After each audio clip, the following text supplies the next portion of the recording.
Përshëndetje, jemi në podcast, jemi në radar të diskutojmë ditën e sotme për inteligjencën artificiale, për sulmet kibernetike. Me ne është bashkuar ekspertja e IT-s, nëse mund ta quajmë kështu, nuk e di se si dëshironi ta përkufizoni veten, pedagoge. Nadia mirë se ekspert ka shumë, faleminderit. Ndaj bëra të dy prezantimet që të ishit e lirë që të zgjidhni se si ju përshtatet më mirë ju. Faleminderit shumë që pranuat ftesën tonë. Faleminderit ju për ftesën. Para disa ditësh ndodhi një sulm kibernetik në kuvendin e Shqipërisë, një sulm paktën i pretenduar me gjas nga hakerit iranian. Sa e rrezikshme është kjo për ju, duke qenë se jemi drejt një lufte fizike në linjën e mesme, por edhe një lufte hibride që po shtrihet në shumë vende. Atëherë, pikë pare, a jemi ne të rrezikuar nga lufta hibride dhe jo vetëm ne, po të gjithë. Pra, konotacioni i të kaluarit nga lufta fizike në atë hibride është barazuar, sepse aktualisht nuk kemi më as edhe një luftë fizike e cila nuk zhvillohet paralelisht edhe me atë teknologjike. Unë dua t'ju kujtoj si nisi agresioni i parë para gati 2 javësh tashmë mes Izraelit dhe Iranit. Nisi përmes një droni kamikaz. Kështu që të largosh teknologjinë nga zhvillimet e fundit është thuajse e pamundur. Pastaj, për të dalë tek pjesa kryesore, sulmi që i ndodhi kuvendit të Shqipërisë me fshirjen e një pjese të dhënave të emaileve të administratës kuvendit apo të pretenduar edhe të deputetëve po ashtu. Në fakt është një sulm që ka ndodhur, autorësia është vetë marrë nga hakerat iranian të pretenduar gjithashtu. Të gjitha këto unë i them të pretenduara sepse do duhet të jenë organet shtetërore të cilat bëjnë një hetim dhe dalin në një konkluzion se kush ishte autori. Dhe kur them kush ishte autori, e kam në kuptimin përfundimtar të fjalës, që do të thotë ka një autor apo disa autor me emër konkret. Dhe këtë e ka për detyrë normalisht që ta hetoj dhe zbuloj disa nga organet shtetërore. Mos harrojmë që kemi disa institucione, kemi AKS-kën, kemi CERT-in, kemi drejtorinë për krimin kibernetik në Policinë e Shtetit, pra janë disa institucione që merren pikërisht me zbulimin e rasteve të tilla. Për fatin e mirë, është goditur një infrastrukturë që nuk është kyçe, nuk është kritike, sepse tendencat e fundit të sulmeve kibernetike janë parë që po themi ka gati 2-3 vite. Tendencat e fundit të sulmeve kibernetike janë në infrastrukturat kritike, siç janë portet, aeroportet, spitalet, energjia, bankat, ndërkohë që sulmet të tjera si rasti konkret konsiderohen po themi periferike, por ajo që dua të theksoj është Shqipëria duhet të rrisi ndërgjegjësimin e vet për sa i përket sigurisë kibernetike, sepse jemi përballur më parë me sulme të tjera dhe asgjë nuk na premton që nuk do të përballemi edhe në të ardhmen. Kështu që dua të bëj një paralelizëm. Izraeli vite më parë, goxha vite më parë, pati një sulm kibernetik dhe ishte totalisht i papërgatitur. Shtetet të cilat janë të papërgatitura nga aspekti kibernetik në atë kohë sigurisht ka patur. Mirë po, mori kohën e vet dhe përgatiti një staf apo burime njerëzore të konsoliduara për sa i përket sigurisë kibernetike dhe sot që flasim me të gjitha të mirat e të këqijat, po flasim vetëm për sigurinë kibernetike, është një nga shtetet me sigurinë kibernetike në nivele të larta në rankim. Pra, i kushton rëndësi sigurisë kibernetike që nga momenti kur ka patur një sulm në vite më parë. Të njëjtën gjë do duhet ta bënte dhe ta bëj aktualisht edhe Shqipëria. Pra të rrisi burimet njerëzore për sa i përket sigurisë kibernetike, sepse nuk është më zgjedhje, është detyrim.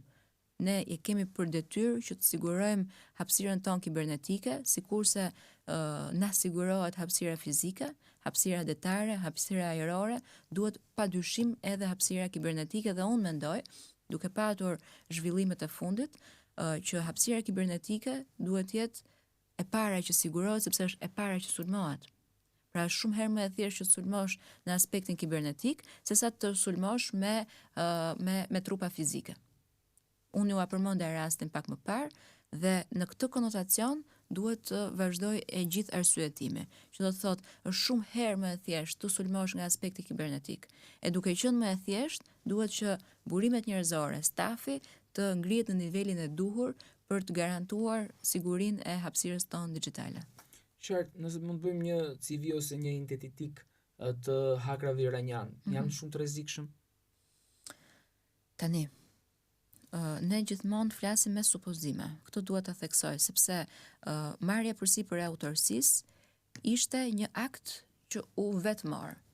Pra nuk është se kemi një hetim i cili na ka nxjerrë në një konkluzion dhe është thënë që filan person nga grupi Y është autori. Kjo është shumë e rëndësishme për të theksuar. Pra ne vazhdimisht e kemi pranuar që janë hakerët iranian, por ka ardhur momenti që të dalim përtej njoftimeve shablon që vijnë nga AKSK apo institucionet tjera, që jemi në hetim, kemi patur një sulm kibernetik, nuk ka ndodhur asgjë, nuk është kjo më mjaftueshëm. Mjaftueshëm është që të shkohet deri në fund në gjetjen e autorit. Mos harroni që sulme të tilla kibernetike në vetvete janë vepra penale. Dhe si çdo vepër tjetër penale, duhet të ketë një autor dhe duhet shkohet tek autori. Në vitin 2022 ne pranuam që ishte një sulm iranian, pa shkuar eksaktësisht tek autori. Sigurisht patëm një shkëputje dhe ndërprerje të marrëdhënieve diplomatike me shtetin e Iranit, të cilat kur ndodhen dhe aktualisht që vazhdojnë të jenë, kanë rrezik të shtuar për sigurinë diplomatike dhe gjithë tjerat me radhë. Por kjo duhet të na shërbente si këmbën alarmi për të rimëkëmbur apo për të ngritur në nivelin e duhur sigurinë kibernetike. A janë të rrezikshëm? Tani, statistikisht, shteti i Iranit, shteti i Izraelit, Estonia po ashtu, janë shtete që kanë një zhvillim shumë të lartë teknologjik. Dhe sigurisht bashkë me zhvillimin teknologjik vjen edhe siguria kibernetike. Jo vetëm startupet, jo vetëm inovacione, por edhe siguria kibernetike dhe ndonjëherë edhe sulmet kibernetike. Mendoj që janë të aftë nga aspekti kibernetik. Kështu që për sa kohë kemi përballë një shtet i cili është i aftë nga aspekti kibernetik, edhe ne do duhet të ngrihemi në të njëjtin nivel ose të paktën të bëjmë përpjekjet tona për të ngritur në të njëjtin nivel, sepse siç e thash më parë, është domosdoshmëri, nuk është më zgjedhje për të rritur aftësitë tona digjitale edhe sigurinë kibernetike. Përbri kjo padyshim edhe me inovacionin, sepse janë zhvillime të kohëve të fundit që ndonse disa persona i konsiderojnë sot si luks, më besoni që do vi një kohë shumë shpejt në harkun kohor maksimumi për 5 vitesh, ku teknologjia do të jetë një temë diskutimi në gjithçka tonë. Dhe kur them gjithçka. A ka kosto mbrojtja kibernetike në Shqipëri? Është në çfarë faze jemi në këtë moment? Ma informacion sa keni gjithmonë. Është një nga sektorët më të kushtueshëm. Dhe fatkeqësisht ka një fjali të gjithë pranuar në siguri kibernetike që thuhet se siguri kibernetike 100% asnjëherë nuk ka. Unë kur e kam dëgjuar për herë të parë nuk më ka ardhur as pak mirë, për backgroundin tim prej juriste dhe kërkesë llogarie të shtuar, nuk më vjen mirë të pranoj që harxojmë para dhe nuk kemi siguri 100%. Por kjo nuk do të na stepi për të thënë që duke qenë se siguri 100% asnjëherë nuk ka, atëherë le ta lëm pas dore me që nuk ka siguri 100%. Absolutisht jo. Duhet t'i kushtohet vëmendje sepse në vetvete një sulm kibernetik që i vjen një shteti kundrejt një shteti tjetër, nga një shtet tjetër, është në vetvete një ulje integriteti. Edhe sikur të mos janë goditur infrastrukturat kritike, infrastrukturat kyça, në vetvete ngelet një ulje integriteti për një shtet që të goditet nga aspekti kibernetik. Tregon që nuk ke forcë në hapësirën tënde digjitale, nuk ke forcë për të ruajtur të dhënat e tua dhe pavarësisht dëshirës për të qenë gjithë kohës in me teknologjinë, kur nuk mbron hapësirën kibernetike, çdo gjë tjetër pastaj shuhet. Dhe duhet përmendet diçka në fakt. Fakti që her pas here përmendet teknologjia në mirëqeverisje, duhet që kjo të shkojë përbri me sigurinë. Pra, mendoni pak që ne të kemi disa procese të cilat kryhen me inteligjencë artificiale në administratë shtetërore. Dhe mendoni pak sikur të kemi një sulm kibernetik. E para sigurisht është ulja e integritetit, e padiskutueshme. Dhe e dyta është rritje dyshimit tek teknologjia pastaj. A bën apo jo mjaftueshëm teknologjia kur sulmohet më pas çdo gjë bie, Pra, vendosen pikpyetje teknologjia, gjë e cila nuk duhet vendoset. Sepse teknologjia është një mjet i cili mund të përdoret padyshim si për mirë si për keq, por është një mjet i cili do të jetë në vijimsi, në formë të padiskutuar në të gjitha sektorët. Kështu që duhet pranuar, duhet përdorur, por duhet njëkohësisht kuptuar për të ruajtur. Ka rrezik llogaritë bankare të personave të caktuar, të individëve, qytetarëve, duke qenë se jemi në një luftë hibride globale, le ta quajmë, jemi të rrezikuar dhe duke qenë se është akoma aktive në një pjesë të globit, rrezikojnë qytetarët shqiptar nga kjo gjë? Për sa i përket sigurisë kibernetike të bankave, bankat janë një nga institucionet me siguri kibernetike më të lartë, sepse në vetvete bankat e nivelit 2 në Shqipëri, ndryshe nga të gjitha sektorët e tjerë, në nivelin e sigurisë kibernetike, pra në bashkëpunimin që ata kanë përsa i përket sigurisë kibernetike, është i vetmi sektor në cilin bashkëpunojnë. Ndërkohë që në sektorët e tjerë padyshim janë konkurrencë dukshëm. Ndërkohë në siguri kibernetike bashkëpunojnë dhe bëjnë mirë që bashkëpunojnë, sepse bashkëpunimi është një nga elementët kyç dhe kritik për të patur një, po themi, rreth të mbyllur të sigurisë kibernetike. Dhe bankat hyn tek infrastrukturat kritike padyshim. Goditja kibernetike në bankat e nivelit 2 do të ishte, nuk duhet të them fatale, nuk duhet të tregohem shumë e ashpër edhe të prap panik, por padyshim që do të ishte një lajm as pak i mirë. Sigurisht, sidomos për Shqipërinë, kur ka kaluar pak dhe shumë vite, nuk di të ta them tashmë, nga viti 1997, dhe padyshim çfarëdo lloj indikacioni që çon në ato lloj traziresh, përfshirë këtu dhe bankat, duhet të jetë sa më larg të mundur. Kështu që bankat kanë bërë punë të mirë, mendoj, deri tani. Sulme kibernetike kanë patur edhe në vitin 2022, ku nuk kanë bërë një punë aq mirë në atë kohë, por e kanë përmirësuar veten duke bashkëpunuar mes tyre, por edhe me partnerët huaj. Dhe pse është e nevojshme bashkëpunimi me partnerët huaj, sepse kanë e para punës historikun, kanë atë që unë përmenda në fillim, burimet njerëzore. Ne pa asnjë lloj dyshimi duhet të shtojmë burimet njerëzore në siguri kibernetike.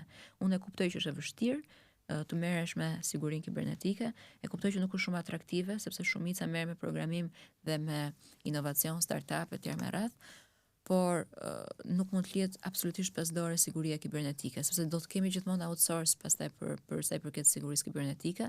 Dhe nuk është mënyra më e mirë e mundshme që të kesh vetëm partner nga jashtë. Do duhet të kesh edhe partner vendas, punonjës vendas që merren me sigurinë kibernetike.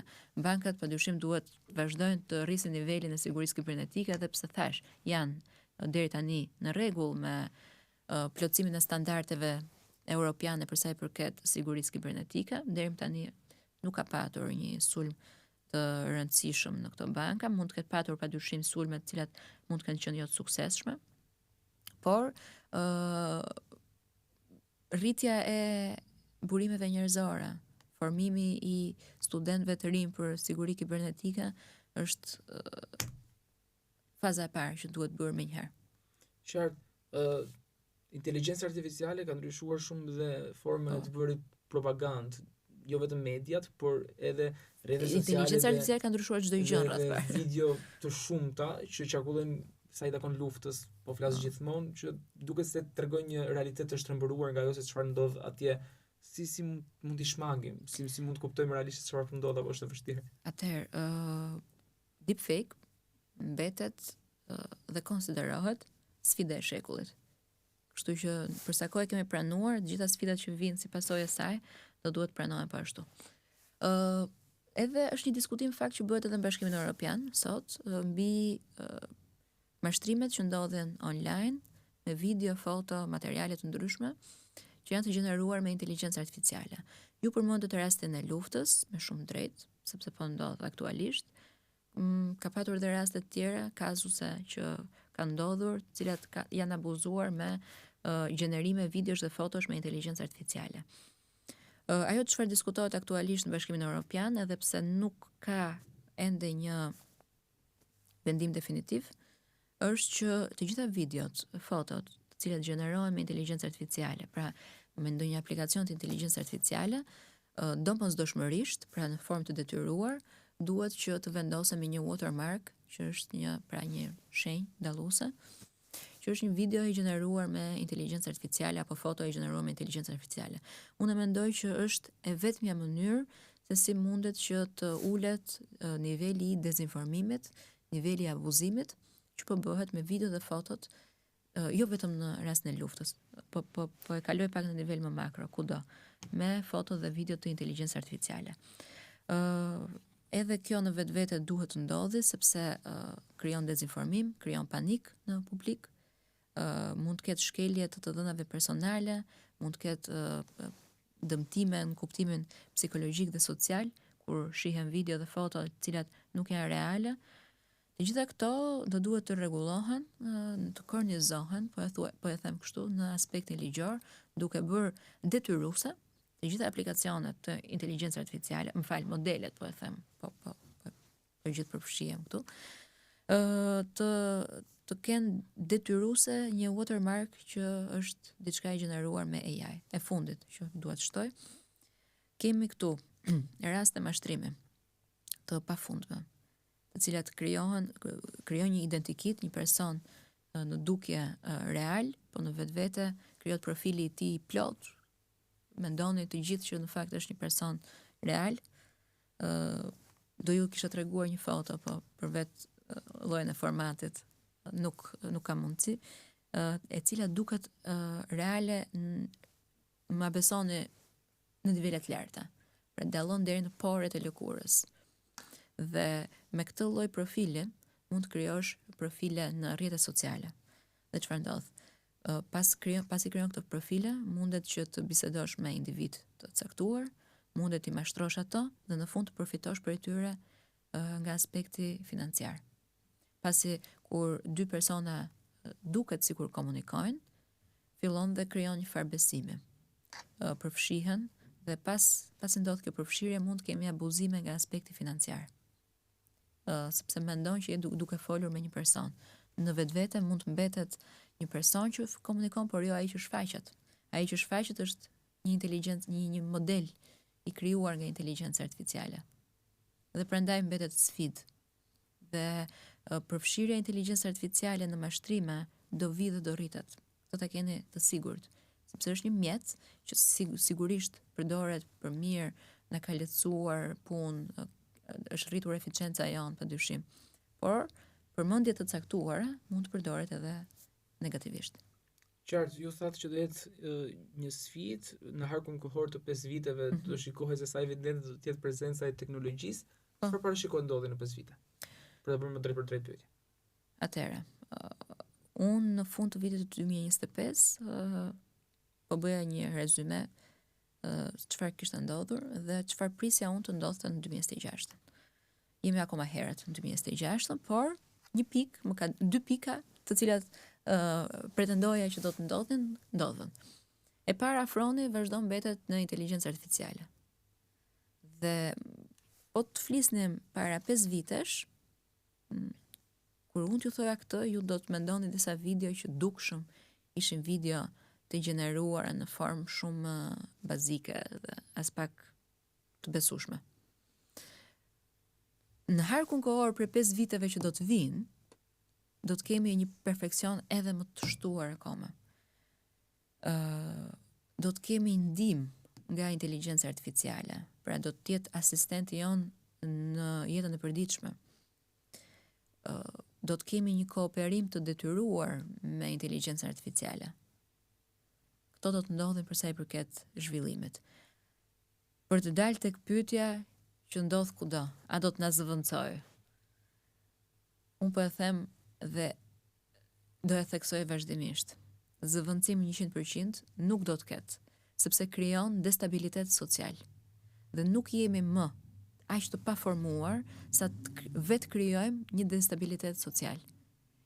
Edhe kreu jo po në AI, edhe CEO të tjerë të kompanive të mëdha deri diku paralele me të, e kanë pranuar sfidën që po mundet të zëvendësojë individin, por kur nuk do ta zëvendësojë sepse do duhet të bashkëpunojë me të.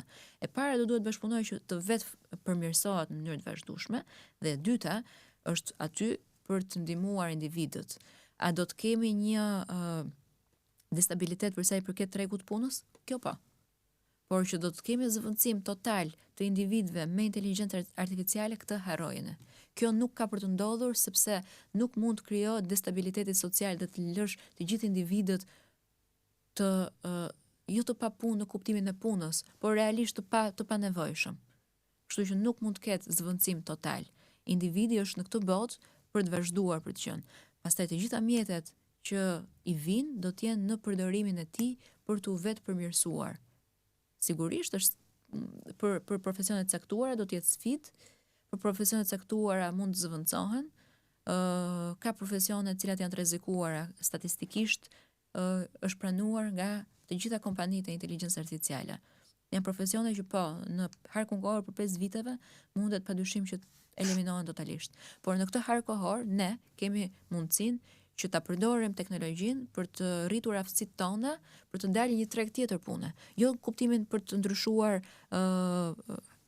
vendodhjen, po në kuptimin për të rritur aftësitë tona, për të shkuar në një treg tjetër, për të rritur skillset e reja përmes teknologjisë. Qartë. Cilat janë profesione që rrezikohen, meqense se ka paksa? Ka një numër të lartë profesionesh që deri diku pritet të zëvendësohen, por unë po dal tek profesionet të cilat do të kenë kooperim shumë herë më të lartë me inteligjencë artificiale dhe pak a shumë jo e kuptonin se ku po shkoj drejt kësaj përgjigjeje. Agjentët e call centerave do të jenë persona të cilët do të ndihmohen më shumë nga inteligjenca artificiale.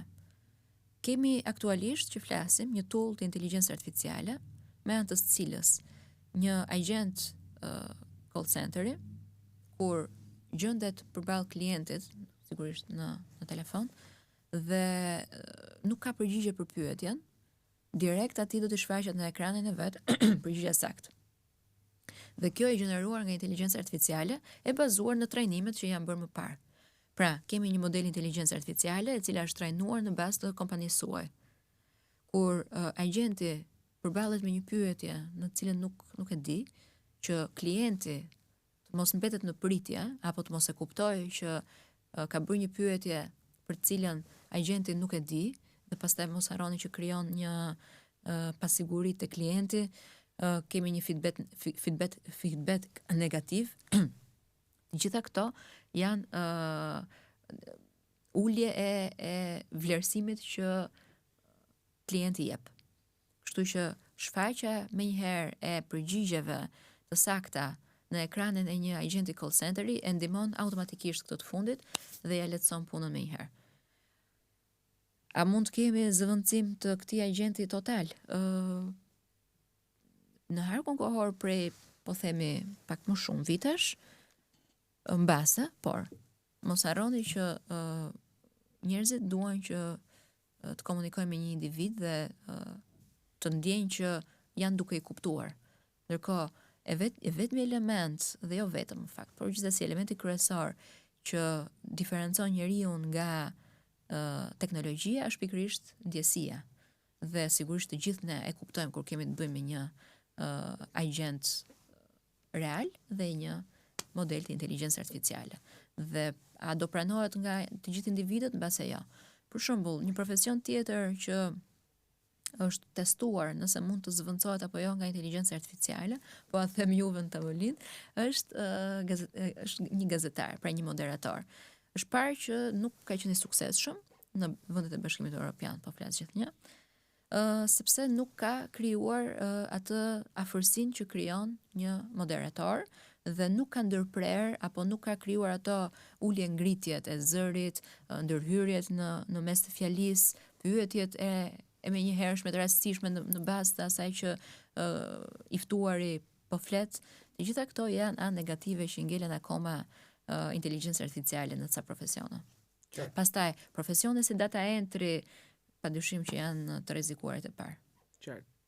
Pedagoga, faleminderit shumë që ishe me ne këtë hapësirë, faleminderit shumë për çdo informacion që na rrëfeve dhe çdo pyetje që ne kishim. Shumë faleminderit. Falenderoj ju që jepni rëndësi teknologjisë tani, sepse pas 5 vitesh sigurisht që do jetë hot topic edhe më shumë se ç'është. Faleminderit shumë. Faleminderit ju.